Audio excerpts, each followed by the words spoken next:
When I was in college, I used to house sit for a family during their annual vacations. Although I had a few creepy experiences in their home before, one particular incident forced me to quit house sitting for them altogether. I was in my 20s and trying to make ends meet with various side hustles, including house sitting. The family went on a 2-week vacation abroad and wouldn't have any service, so I was instructed to call the police or their relatives if anything went wrong.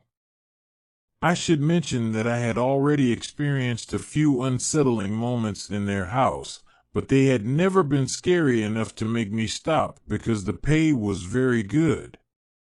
With a background in animal care from working at an animal shelter, I was comfortable looking after their 4 well-behaved cats. For the first few days, everything went smoothly. I slept in the guest bedroom, attended my classes from their house since it was conveniently close, and enjoyed the extra benefits of not having to pay for parking or bring lunch. Things started to go awry after a few days when my boyfriend at the time came over with dinner to keep me company. He knew I was always a bit creeped out by the house. After a few hours of watching TV in the guest bedroom, he decided to go home. Sometimes he'd stay over, but that night he had a strong gut feeling that he needed to sleep at his own place. He urged me to leave with him because his feeling was so intense. It was around midnight, and I really didn't want to go home. I had a complicated home life and didn't get along with my parents. House sitting was my annual escape, and I didn't want to waste it. Despite his concern, I reassured him that I would be fine, locking up after he left. I reminded him of the security alarm, the safe neighborhood, and the 4 friendly cats keeping me company. He reluctantly left, and that's when the strange occurrences began.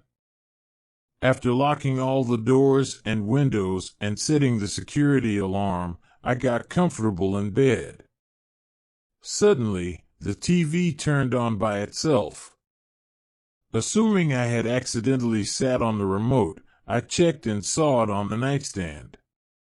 I turned off the TV, but it turned on again, this time displaying a black and white, off-channel screen. I repeatedly turned it off, but it kept turning on. Freaking out, I finally unplugged the TV entirely. Despite this new creepy incident, I convinced myself it was just a wiring issue due to the recent renovations. I opted to sleep on the couch instead. The next day, my boyfriend came over again. I told him about the TV incident, and he insisted I should have gone home. Although I was freaked out, it was still preferable to dealing with my family. That night, we had dinner and watched a movie in the living room. To explain the house's layout, it had 2 floors, the first floor with the living room, and a basement that served as a large living room with a spare room. As we watched the movie, I suddenly heard sounds from the basement that resembled a baby crying. My boyfriend and I froze, exchanging glances to confirm we both heard it. Recalling my training at the animal shelter, I knew cats could sometimes sound like babies when distressed. Noticing only 3 of the 4 cats, I figured the youngest cat, who was around 3 years old, might be stuck downstairs. I went to the basement and found the young cat stuck in the spare room. Relieved, I carried him upstairs, and we continued our evening. We paused the movie to feed the cats, who had a strict feeding schedule. The kitchen, where the feeding station was located, connected to the basement and living room. After feeding the cats, they usually disappeared to nap in the master bedroom or the teenager's room, which smelled like their family. This routine was familiar from previous years of house sitting. After finishing our movie, we heard the crying noises from the basement again, louder this time because we were closer.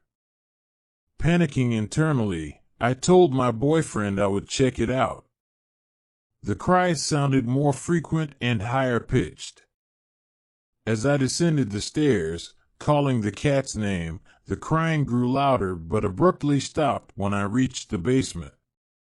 Frantically searching the spare room and other spots, I found nothing. My fear intensified, and I raced back upstairs, heart pounding. Returning to the kitchen, I saw my boyfriend with a horrified expression, surrounded by all 4 cats. He told me they had all emerged from the bedrooms while I was downstairs. No cat had been in the basement. Terrified, I packed my belongings, and we left the house immediately. For the rest of the week, I only returned once a day to clean the litter box and feed the cats, disregarding their strict eating schedule. On the last day, I locked up, left the keys in their hiding spot, and informed the family that I wouldn't be returning. The house had become too unsettling, and in hindsight, the experiences had been escalating each year. I should have quit sooner.